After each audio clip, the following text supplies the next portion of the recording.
उज्जल बरन अधीन तन एक चित दो ध्यान। उज्जल बरन अधीन तन एक चित दो ध्यान। देखत में तो साधु है निपट पाप की खान। नमस्कार दोस्तों, स्वागत है आप सभी का टीचनेट में। आदिकाल को हमने 3 भागों में विभक्त कर वीडियो तैयार किया है। यह पहला भाग है। हिंदी साहित्य से जुड़े सभी छात्रों के लिए चैनल बहुत ही लाभदायक है। साथ ही किताबों की अनबॉक्सिंग, उपन्यास, कहानी आदि की समीक्षा तथा शिक्षा से जुड़ी अन्य बातों की जानकारी भी आपको टीचनेट में मिल जाएंगी। चलिए अब आदिकाल की समय सीमा पर बात करते हैं। जॉर्ज ग्रियर्सन ने 700 ईस्वी से 1300 ईस्वी तक माना। मिश्र बंधु ने 700 ईस्वी से 1444 ईस्वी तक माना। राहुल सांकृत्यायन ने 760 ईस्वी से 1300 ईस्वी तक माना। आचार्य रामचंद्र शुक्ल ने संवत 1050 से 1375 तक माना। डॉक्टर राम कुमार वर्मा ने संवत 700 से 1000 तक माना। डॉक्टर गणपति चंद्रगुप्त ने संवत 1184 ईस्वी से 1350 ईस्वी तक माना। हजारी प्रसाद द्विवेदी ने संवत 1000 से 1350 तक माना। डॉक्टर नगेंद्र ने 7वीं शती के मध्य से 14वीं शती के मध्य तक माना। ज़्यादातर लोगों को यह नहीं पता कि विक्रम संवत में 57 वर्ष घटा देने से ईसवी सन ज्ञात हो जाता है। इसी प्रकार ईसवी सन में 57 वर्ष जोड़ देने से विक्रम संवत मालूम हो जाता है। चलिए अब आदिकाल की प्रमुख प्रवृत्तियां जो है उस पर बात करते हैं। आदिकालीन साहित्य की प्रमुख प्रवृत्तियां: ऐतिहासिकता का अभाव, युद्ध वर्णन में सजीवता, प्रामाणिकता में संदेह, वीर एवं श्रृंगार रस की प्रधानता, आश्रयदाताओं की प्रशंसा, संकुचित राष्ट्रीयता, कल्पना की प्रचुरता, विविध छंदों का प्रयोग, डिंगल एवं पिंगल भाषा का प्रयोग, अलंकारों का स्वाभाविक समावेश। आदिकाल संबंधी प्रमुख तथ्य: आदिकाल का नामकरण चारण काल नाम जॉर्ज ग्रियर्सन ने दिया था। प्रारंभिक काल मिश्र बंधु। एक और बात जो हमें नोट कर लेनी चाहिए कि कई पुस्तकों में मिश्र बंधु के द्वारा आदिकाल का नाम आरंभिक काल बताया गया है, जबकि उन्होंने अपनी पुस्तक मिश्र बंधु विनोद में इसके लिए प्रारंभिक काल का ही प्रयोग किया है। प्रारंभिक काल गणपति चंद्रगुप्त ने भी नाम दिया था आदिकाल को। बीजवपन काल महावीर प्रसाद द्विवेदी, वीर गाथा काल रामचंद्र शुक्ल, सिद्ध सामंत काल राहुल सांकृत्यायन, वीर काल विश्वनाथ प्रसाद मिश्र, संधि काल एवं चारण काल रामकुमार वर्मा, आदिकाल हजारी प्रसाद द्विवेदी, जयकाल रमाशंकर शुक्ल रसाल, आधार काल सुमन राजे, अपभ्रंश काल धीरेन्द्र वर्मा, उद्भव काल वासुदेव सिंह। वीडियो को स्किप किए बिना अंत तक ज़रूर देखना, और अगर आप इस चैनल में नए हैं और आपने अभी तक सब्सक्राइब नहीं किया है तो जल्दी से बेल आइकन को प्रेस कर दीजिए। चलिए, हिंदी का प्रथम कवि। प्रथम कवि के रूप में पुष्यदंत यानी पुंड को शिव सिंह सेंगर ने स्वीकार किया। शालीभद्र सूरी को गणपति चंद्र ने माना। स्वयंभू को रामकुमार वर्मा ने माना। सरहप्पा को राहुल सांकृत्यायन ने माना। अब्दुल रहमान यानी अदहमान को हजारी प्रसाद द्विवेदी ने माना। अपभ्रंश की रचनाओं पर बात करने से पहले कुछ महत्वपूर्ण बातों को जान लेते हैं। आचार्य शुक्ल ने आदिकाल को अनिर्दिष्ट लोक प्रवृत्ति का युग कहा है।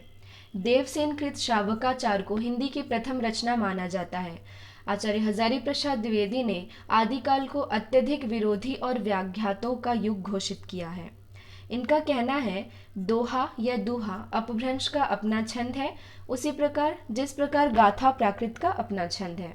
इन्होंने अपने ग्रंथ हिंदी साहित्य का आदिकाल में लिखा है, इस प्रकार 10वीं से 14वीं शताब्दी का काल, जिसे हिंदी का आदिकाल कहते हैं, भाषा की दृष्टि से अपभ्रंश का ही बढ़ाव है। डॉक्टर हरदेव बाहरी ने 7वीं शती से 11वीं शती के अंत तक को अपभ्रंश का स्वर्णकाल माना है।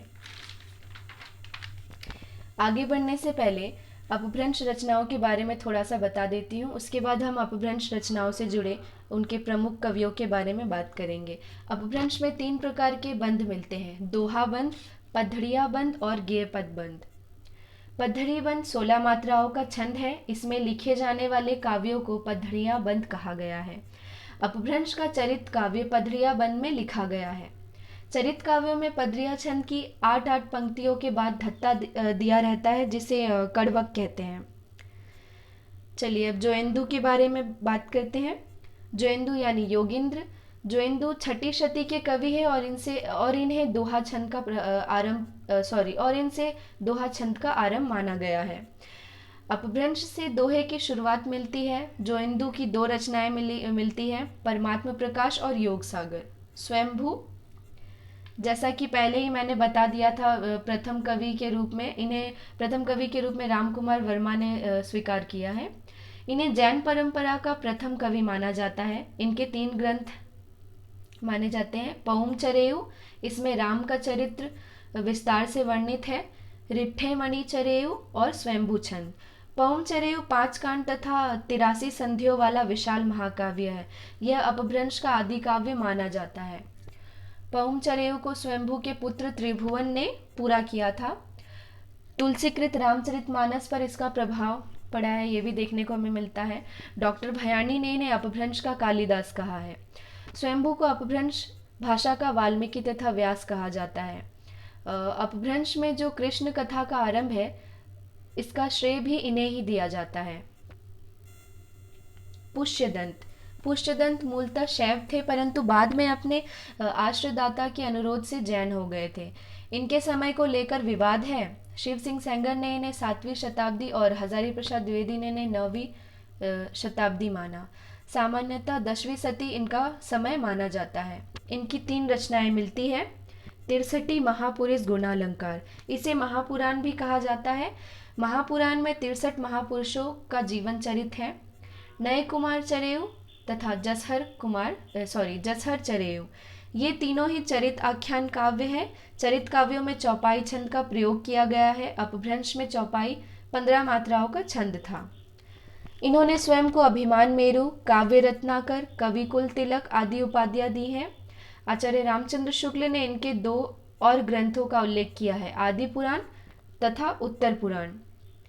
पुष्यदंत की भाषा को मराठी की जननी माना गया है। यह तो हम सभी जानते हैं कि इनकी भाषा को मराठी की जननी माना गया है, पर बहुत लोगों को यह नहीं पता कि किसने इनकी भाषा को मराठी की जननी कहा। तो मैं आपको बता देती हूँ, डॉक्टर तगारे, इन्होंने पुष्यदंत की भाषा को मराठी की जननी कहा था। धनपाल, धनपाल को मुंज ने सरस्वती की उपाधि दी थी। 10वीं शती में भविष्यत कहा की रचना की। इसमें बहुविवाह के दुष्परिणाम के साथ साध्वी और कुटिल स्त्री का अंतर प्रकट किया गया है। चतुर्मुख, स्वयंभू ने चतुर्मुख को पधड़िया बंद का प्रवर्तक और सर्वश्रेष्ठ कवि कहा है। हरिसेन ने धम्म परीक्षा में अपभ्रंश के 3 कवियों का उल्लेख किया है, जिनमें चतुर्मुख, स्वयंभू और पुष्यदंत हैं।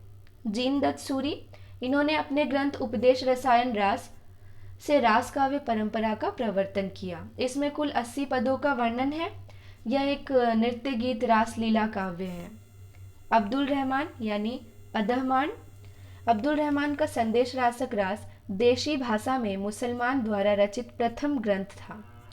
इस खंड काव्य का समय 12वीं शती उत्तरार्ध या 13वीं शती पूर्वार्ध माना गया है। यह प्रथम धर्मेत्तर रास ग्रंथ है। हेमचंद्र अपने समय के सबसे प्रसिद्ध जैन आचार्य थे।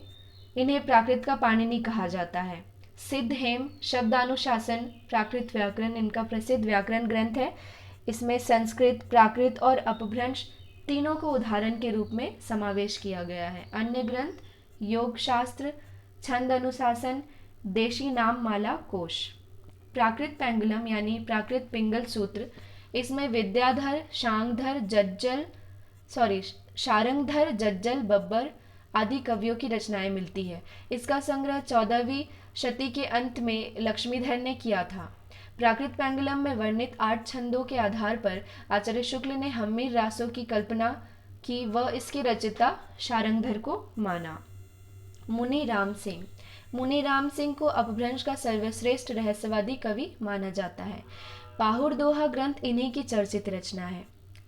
शारंगधर, आचार्य शुक्ल ने हम्मीर रासों का रचयिता शारंगधर को माना और राहुल सांकृत्यायन ने जज्जल को माना।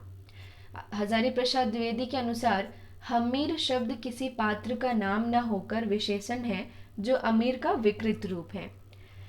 इनका शारंगधर पद्धति ग्रंथ संस्कृत का पद्यकोश है। रामचंद्र शुक्ल के अनुसार ये अच्छे कवि और सूत्रकार भी थे।